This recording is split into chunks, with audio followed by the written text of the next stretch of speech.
ये देश की सीमा नहीं बल्कि इंदौर के बीएसएफ कैंपस का नज़ारा है, जहां पर हमारे साथ मौजूद हैं आईजी श्री भास्कर सिंह रावत जी। आइए जानने समझने की कोशिश करते हैं कि किस तरह की ट्रेनिंग जो है इस कैंपस में दी जा रही है और कौन से वो बारीक पहलू हैं जो कि सरहद के रखवालों को सिखाए जा रहे हैं। सर, ये कौन से बारीक तकनीकी पहलू हैं जिसका ज्ञान जो है इस कैंपस में दिया जा रहा है? और हमने सुना है कि CSWT में जो जवान तैयार होते हैं वो देश सेवा के लिए पूरी तरह से समर्पित होते हैं।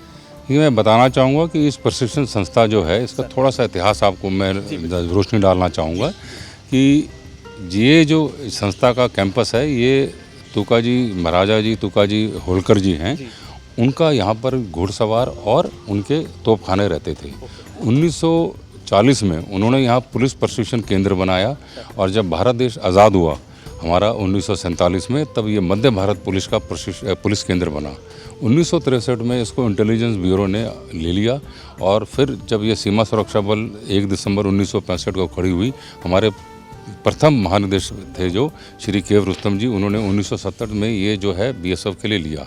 इस संस्था में हम लोग प्लाटून वेपन के बारे में, उसकी कुशलता, उसमें कैसे उससे सही तरह इफेक्टिव फायर लिया जा सकता है, इसको कैसे डिप्लॉय किया जा सकता है, इन हथियारों और स्पेशल इक्विपमेंट के जो रख रखाव मेंटेनेंस का कोर्स होता है, यहाँ पर मैप रीडिंग का कोर्स होता है, स्नाइपर का कोर्स होता है जो कि दुश्मन को 500 से 1000 गज तक जो है इंगेज करते हैं, और साथ में हमारे यहाँ जो छोटे माइनर टैक्टिक्स के कोर्सेज भी कराए जाते हैं।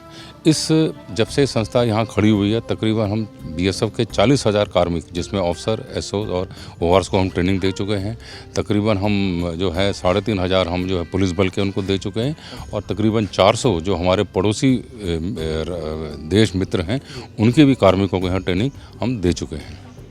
सर, एक मैं बात करना चाहूँगा कि उपलब्धियाँ क्या हैं। अगर हम उपलब्धियों के लिहाज से देखें तो हमने देखा है कि BSF जो है अपनी सामाजिक दायित्व का निर्वहन भी उतनी खूबसूरती से कर रहा है, उतनी जिम्मेदारी से कर रहा है जितना कि देश की सरहद की रखवाली का जो दायित्व है। किस तरह से आपको उपलब्धियाँ याद आती हैं सर आज़ादी की इस बेला में?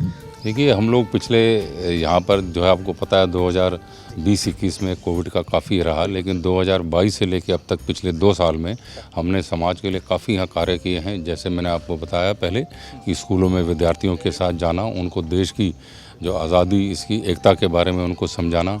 आप पर वो पता होगा इंदौर में जो वृक्षारोपण हुआ है जिसमें कि Guinness book of world record बना, उसमें हमारे और दूसरी संस्था के जवानों ने मिलकर तकरीबन 5,30,000 पौधे लगाए थे। हम लोगों ने मेरी माटी मेरा देश में हमने तकरीबन 250 गाँव को यहाँ पर हमने कवर किया है, जो कि प्रधानमंत्री जी का मुहिम था कि हर गाँव से मिट्टी जो है वो वहाँ पर दिल्ली पहुँचे। साथ ही साथ हम लोगों ने यहाँ पर इस आज़ादी के अमृत महोत्सव में पिछले साल हर घर तिरंगा का एक बड़ा उत्सव बनाया।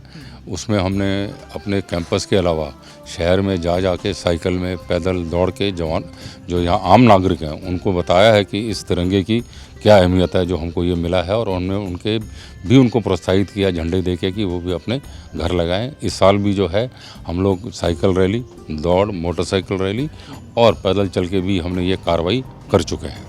बहुत बड़ी बात है।